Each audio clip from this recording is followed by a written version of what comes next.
문재인 대통령이 직접 사과 요구에 나서면서 여야 공방에도 불이 붙었는데요. 자, 이준흠 기자 전해주시죠.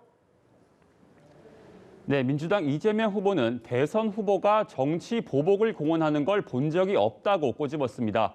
보복이 아니라 통합의 길로 가길 진심으로 권유한다며 날을 세웠는데요.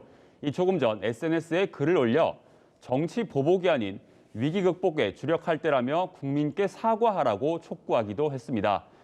당 지도부도 검찰 공화국을 막아야 한다고 성토했고 청와대 출신 의원들은 대선 승리로 문재인 대통령을 지키겠다고 다짐했습니다. 국민의힘 윤석열 후보는 법과 원칙에 따른 성역 없는 사정을 강조한 것이라며 이는 문재인 대통령과 자신의 생각이 같다고 했습니다. 그러면서 윤석열 사전에 정치 보복이란 단어는 없다고 일축했는데요. 사과는 하지 않았습니다. 또 어떤 수사에도 관여하지 않기 위해 민정수석실을 폐지하겠다고 덧붙였습니다. 이준석 대표는 중국에는 한마디도 못하면서 야당에만 극대노한다며 명백한 선거 개입이라고 반발했습니다. 자, 이번에는 대선 레이스 상황도 알아볼까요? 각 당 후보들 어떤 일정들을 소화를 했습니까?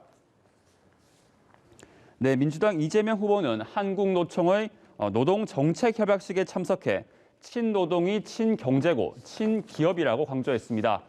국민의힘 윤석열 후보는 오늘 오후 재경 전북도민회 신년 인사회에 참석하는 등 외연 확장 행보를 보였고요. 국민의당 안철수 후보는 공식 선거운동에 맞춰 포털 광고와 유세차 계약을 완료했다며 재차 독자 완주 의지를 밝혔고 정의당 심상정 후보는 과학기술 부총리제 도입 등을 골자로 하는 과학기술 분야 공약을 발표하며 표심을 공략했습니다. 한편 오늘 국회에선 대선 투표 시간을 저녁 7시 반까지 1시간 반 연장하기로 여야가 뜻을 모았습니다.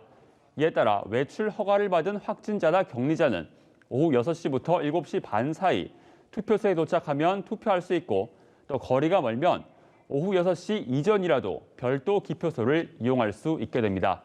지금까지 국회에서 전해드렸습니다.